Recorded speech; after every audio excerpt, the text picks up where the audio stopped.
నన్ను ఎవరిని తీసుకొని రమ్మంటే వారిని తీసుకొని వెళ్తాను. ఫోన్లోనే యుద్ధం ఆగితే, ఎందుకంటే ఇప్పుడు ఇండియా స్ట్రైక్ చేసింది, మేము స్ట్రైక్ చేస్తామని అంటున్నారు. హైదరాబాద్ని, విశాఖపట్నాన్ని, ఢిల్లీని, ముంబైని, చెన్నైని, 6 సిటీల్ని, అందులో బెంగళూరు లేదనుకుంటా, మేము టార్గెట్ చేసి అణుబాంబుల ద్వారా తుడి చేస్తాం అంటున్నారు. అన్నారా లేదా? మన దేశంలో రాష్ట్రంలో హై అలర్ట్ పెట్టారా లేదా? వద్దు, శాంతే కావాలి అని. మరి ఇండియా ఎందుకు స్ట్రైక్ చేసిందని అడిగారు. ఇండియా చేసింది టెర్రరిస్ట్ క్యాంపులను మాత్రమే. ఇస్లామాబాద్ని కానీ, రావల్పిండిని కానీ, పాకిస్తాన్లో ఉన్న సిటీలను కానీ టార్గెట్ చేయలేదు. టెర్రరిస్ట్ క్యాంపుల్ని టార్గెట్ చేయడానికి 3లో ఒకరు నన్ను అడిగారు. అది కూడా నేను వద్దన్నాను. కానీ వాళ్ళు స్ట్రైక్ చేశారు. అయినా మన సెక్యూరిటీ ల్యాబ్స్ అవడవేటి చెప్పండి. ముందే తెలిసి వీళ్ళకి 16ని, ఏప్రిల్ 16ను వారు అన్నారు మేము అటాక్ చేస్తున్నాం, 18ని అన్నారు, ఓపెన్గా చెప్పారు. మరి వాళ్ళు ఎలాగెళ్ళిపోయారు ఇంతమంది టెర్రరిస్టులు అక్కడికి? ఏం జరుగుతుంది? అది మన లీడర్షిప్ ఫెయిల్యూర్ కాదా? మనలో మనమాట. పాకిస్తాన్ని, ఇండియాకి యుద్ధం లేకుండా ఆపే బాధ్యత పైన దేవుడిది, కిందని నాది. అమెరికా మనకి సంపూర్ణ మద్దతు ప్రకటిస్తుంది. మీకు తెలుసు కదా ఎన్ని యుద్ధాలు ఆపానో. అది దేవుని శక్తి ద్వారా జరుగుతుంది. నాలో ఉన్న గొప్పతనం కాదు. కానీ అది నాకు మీ రిపోర్టర్స్కి ఎలాగైతే రిపోర్ట్ చేయడు, మాట్లాడుతుంటే రిపోర్ట్ రాసేస్తున్నాడు ఆయన పాయింట్స్.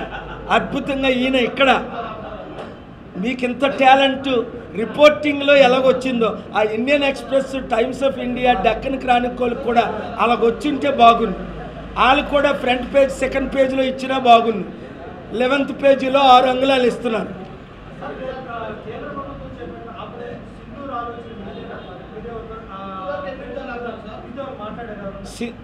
ఆపరేషన్ సింధూర్ టార్గెట్ చేసినవి అది కేవలం నేనైతే వద్దనను, ఓపెన్గా అన్నాను, సీక్రెట్గా నేనైతే వద్దన్నా. ఎందుకంటే I'm going to Pakistan along with the blessings and concern of our Honorable Prime Minister Modi ji. I am speaking in English. I have spoken to Honorable Rupala ji yesterday. He asked, we are going to meet Amit Shah ji and Modi ji most likely tomorrow night. If they give me consent, I am going to Pakistan on Sunday.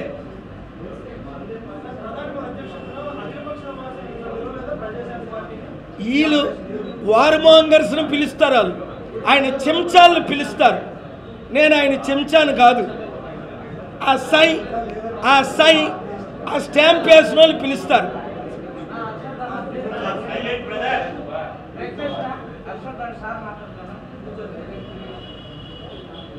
ఆయన అంత మంచి ప్రశ్నలు వేస్తుంటే మీరు మాట్లాడొచ్చా?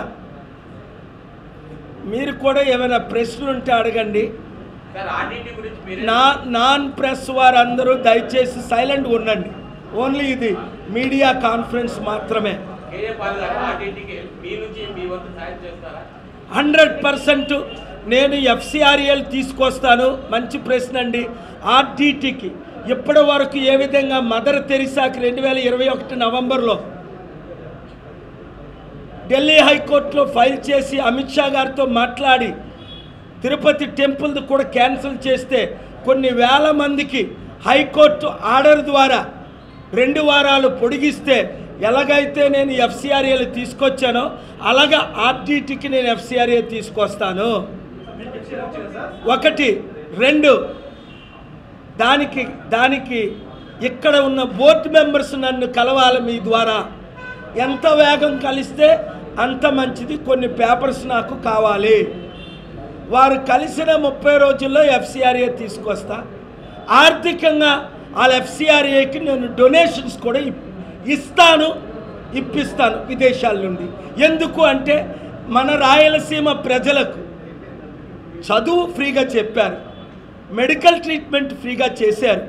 ఎవరికైనా మంచి talents ఉంటే స్పోర్ట్స్ వాళ్ళు కానీ ఎక్స్పర్ట్స్ని విదేశాలు పంపించారు, ఇల్లు కట్టించారు, ఎన్నో సేవలు చేశారు. నా సహాయం లేకుండా ఇప్పుడు నా సహాయం అవసరమైంది, నేను ఉన్నాను అని వారు పిలవకుంటేనే వచ్చాను.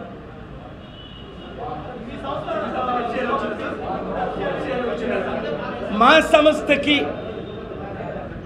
సంస్థకి ఎఫ్సిఆర్ఏలు పబ్లిక్ ఇంట్రెస్ట్ లిటిగేషన్ లేకుండా అందులో మేము అంటే మాది ఫైల్ చేస్తే పబ్లిక్ ఎవరని 52,000 కోట్లు తెచ్చిన అందరి కొరకు నేను పోరాడుతున్నాను.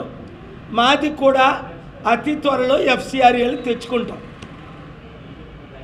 ఎందుకంటే అమెరికాలో మరలా నా మిత్రుడు శిష్యుని గెలిపించుకున్నా, సెనెట్ మెజారిటీ లీడరు. ఒకప్పుడు 2002లో ఆయన ఓడిపోయినప్పుడు జాన్ తున్ అని ఆయన నా అంబాసిడర్, మీకు తెలుసు. ఆయన ఇప్పుడు దేశాన్ని నడిపిస్తున్నాడు. వాళ్ళందరినీ కలిసి ఏప్రిల్ 29, 30ని ఫోటోలతో సహా ఆంధ్రప్రదేశ్ హైకోర్టుకి నిన్నే నేను సమర్పించాను.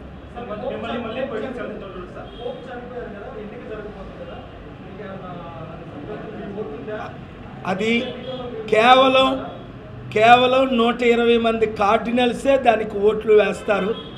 అందులో మన ఇండియా నుంచి ఉన్న కార్డినల్స్ ఉన్నారు, ఆఫ్రికా నుంచి ఉన్నారు.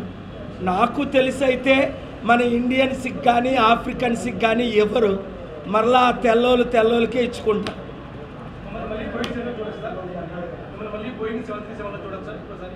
747 2 ఇప్పటికీ ఉన్నాయి, చూడొచ్చేంటి అక్కడ ఇప్పుడు చూస్తున్నాను. ఇక్కడక నేను ముఖ్యమంత్రి అయినా అవ్వాలి, ప్రధానమంత్రి అయినా అవ్వాలి, ఎంపీ అయినా అవ్వాలి, లేదా నరేంద్ర మోదీ గారు మనసైనా మారాలి.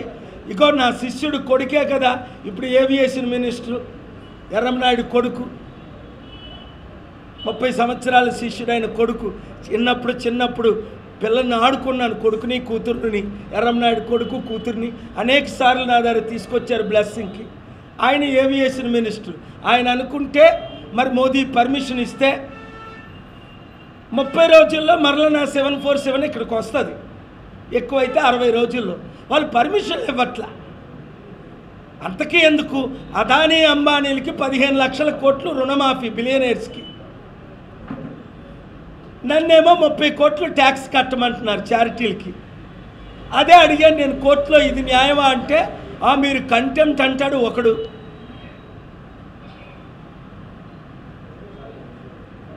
జడ్జెస్ కూడా కొంతమంది లార్డ్లా గాడ్లా బిహేవ్ అవుతున్నారు.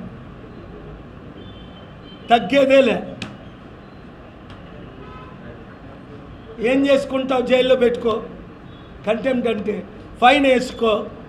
ప్రజల కొరకు జైలుకి వెళ్ళడానికైనా సిద్ధం, ఫైన్ వేసుకో, ఇంకేమైనా చేసుకో. అప్పుడు రియల్ కేఏ పాల్ దిగుతాడు. ఇప్పుడు మీరు నన్ను చూస్తున్నారు, అసలైన సిసలైన కేఏ పాల్. సడాం హుస్సేన్ లాంటి వాళ్ళు 3 ఉంటారు. వాళ్ళు ప్రవీణ్ డూపుని చూపించలేకపోయారు. నేను కేఏ పాల్ డూపును అప్పుడు చూపిస్తా, లేదా రియల్ కేఏ పాల్ వస్తాడో మీరే చూస్తారు. అది మీరే నిర్ణయించాలి, మొన్న ఒకడే మీడియాలో అదే అన్నాడు, నేను డూపుననే అన్నాడు ఆయన. ఎందుకంటే ఒరిజినల్ ఆయనకి చాలా హెయిర్ ఉంటుందట, మీసాలు పెద్దగా ఉంటాయట, ఓన్లీ శాంతిగా మాట్లాడతాడట, కొరడాలు పట్టుకోడట. Thank you very much.